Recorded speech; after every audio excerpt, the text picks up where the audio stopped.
guys, so we're doing tape study today, and the match that I chose is Bret Hart versus Mr. Perfect from Summerslam 1991 for the Intercontinental Championship. One of my favorite matches growing up, and I think it's important to look back at some of these older matches now and realize that things worked back then, and then seeing what worked and why it worked and how they made it work. So that's why I chose this. Of course, if you're in the ring, you'll be able to understand a little bit more of what I'm talking about. For you new ones, hopefully if you're listening to this, you will find things that you can pick apart and put together. It's a lot different, of course, when you don't know how to execute a lot of this and maybe some of the terms I'm even using. But again, hopefully this is something you can learn from, and down the line, as you do progress in-ring training, once we eventually get back to it, you will be able to look back on this and gain a whole lot of knowledge and perspective from it. So I'm going to leave the link below, watch the match, and then when you're done with that, come back to this and I'll break down some of my favorite parts of it. Now, it's not like there's some big long-term storyline that's being paid off here. No, the goal of this match is to build a new star in Bret the Hitman Hart. So, what do both wrestlers have as assets going into this match? Well, their monikers, of course. Mr. Perfect, although that is his name, he is a heel. He is a cheater. In order to be perfect, he has to break the rules in order to keep his perfect record. It makes him very dislikable. It makes him a perfect heel. Bret the Hitman Hart, however, is the excellence of execution. Everything he does proves in the ring that he is a better wrestler than his opponent. So with that narrative in mind, we dive into the match. So a heel in professional wrestling is someone who isn't as good of a wrestler as the babyface. So he needs to cheat. That is by definition what a heel is in professional wrestling. Now, knowing that, going into the opening moments of this match, we see Bret Hart trying to out-wrestle Mr. Perfect and doing so successfully. However, Mr. Perfect continues to pull on the hair of Bret the Hitman Hart, and you'll notice slyly that he is doing it and pulling Bret away from the official, so it looks like he's grabbing Bret by the head, but he is in fact, as you can see by camera work, and the audience knows it, that he is always constantly pulling on Bret Hart's hair to try and gain an advantage in the match. Not only does this validate Mr. Perfect as the heel in the match, it also validates the referee and the rules of professional wrestling.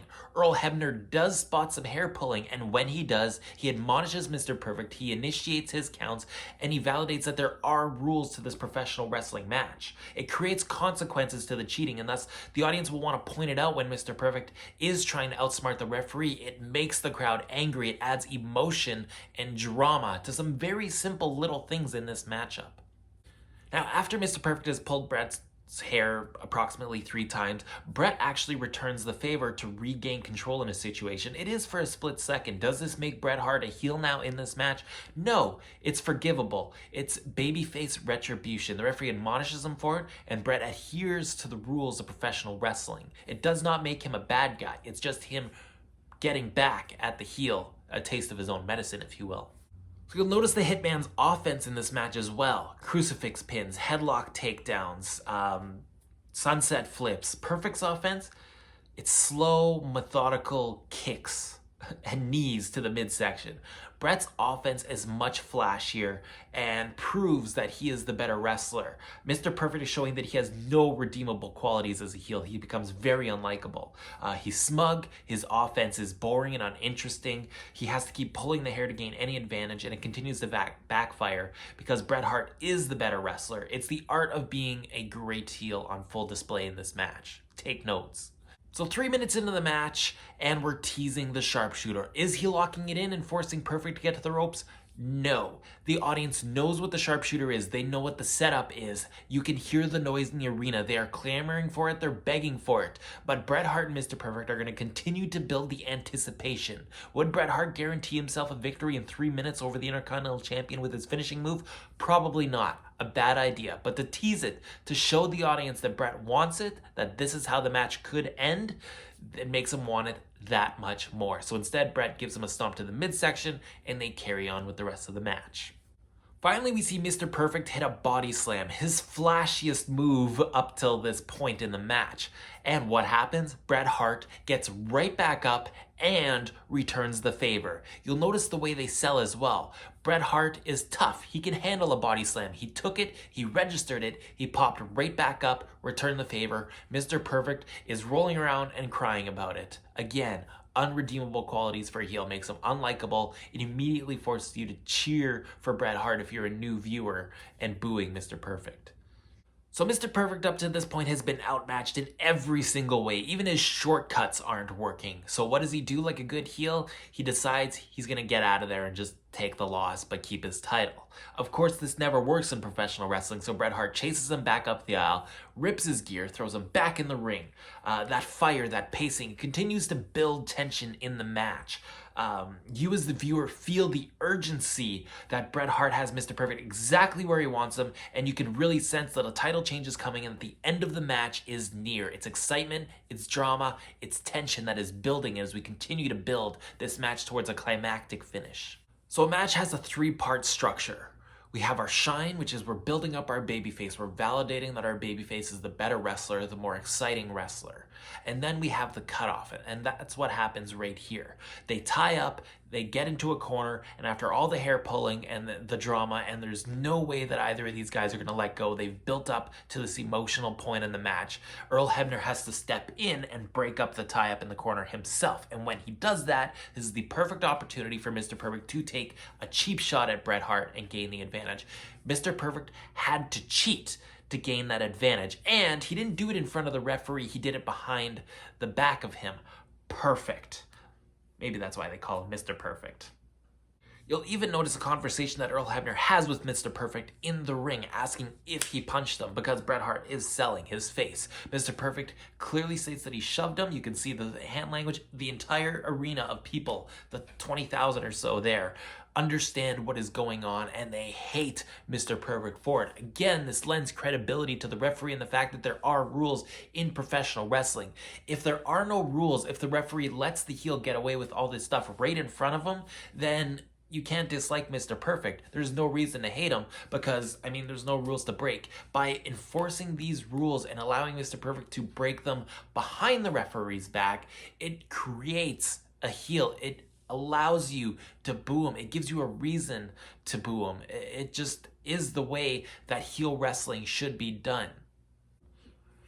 You'll notice during Mr. Perfect's heat that there's nothing flashy. It is slow, it's deliberate. It allows the audience to breathe a little bit after a much faster paced beginning of this match. It allows them to digest emotionally what is going on in the match. And by throwing Bret Hart on the outside of the ring and trying to force him to beat a 10 count, it creates that sympathy for the babyface to see him come up after this beating that he's taken to try and rise up against the heel.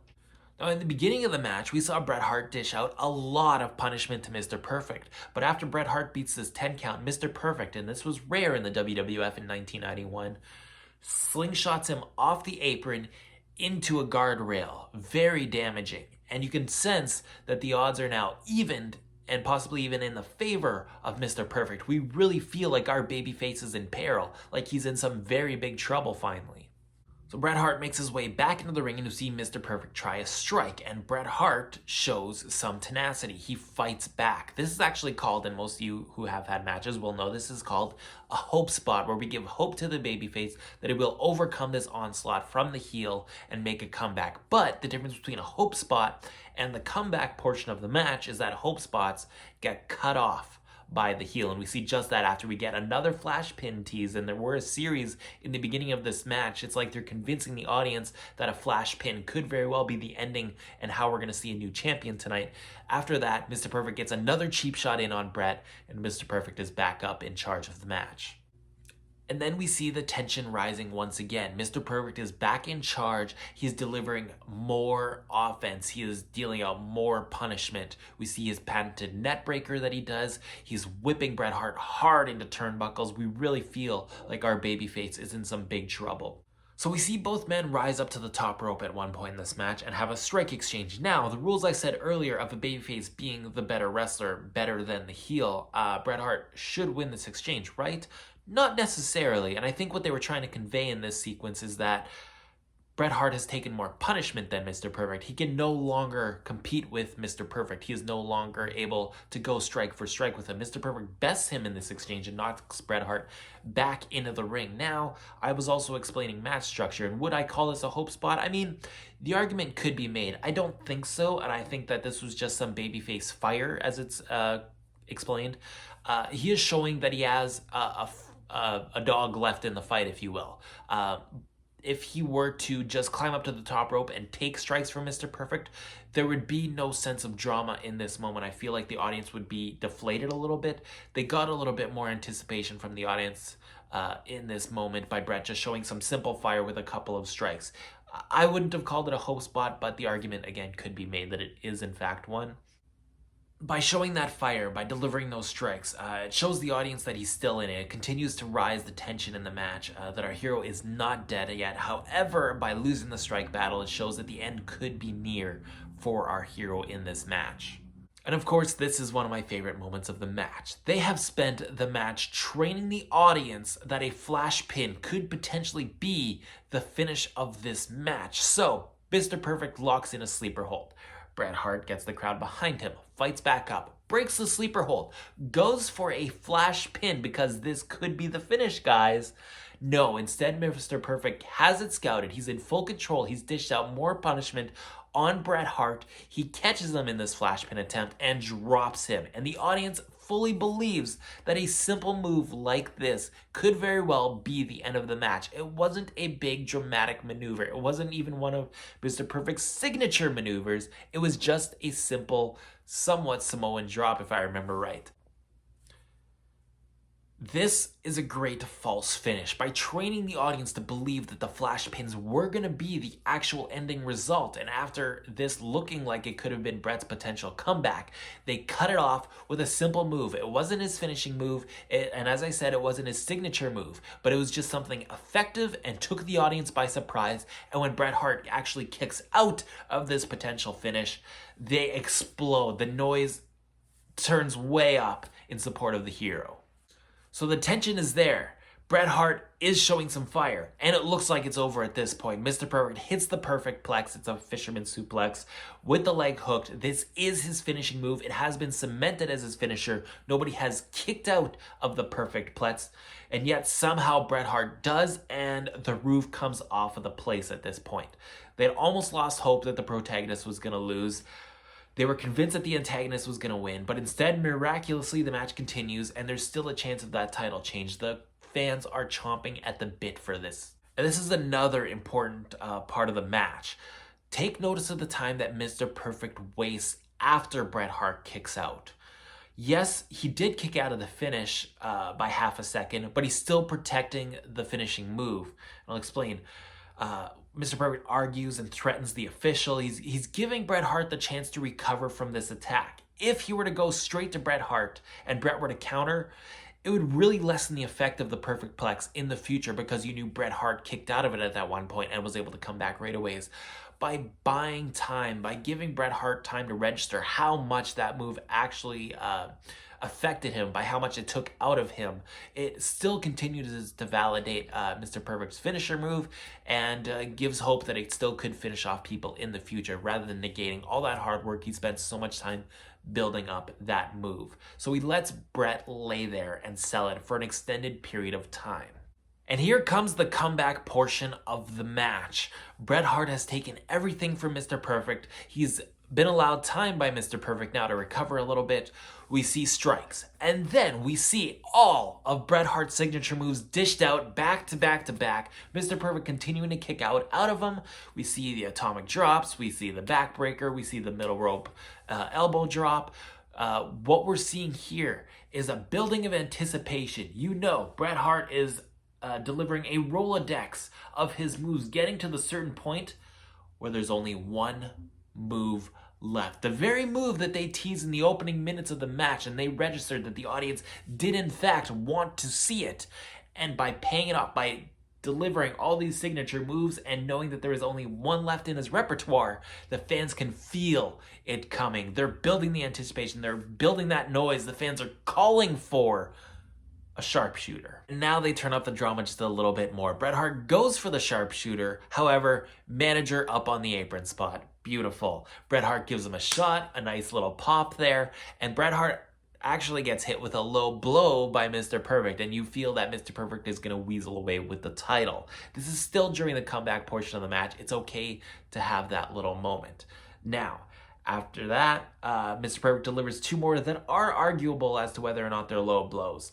Why would you do this? Does it take away from the referee applying the rules to the match? I don't think so.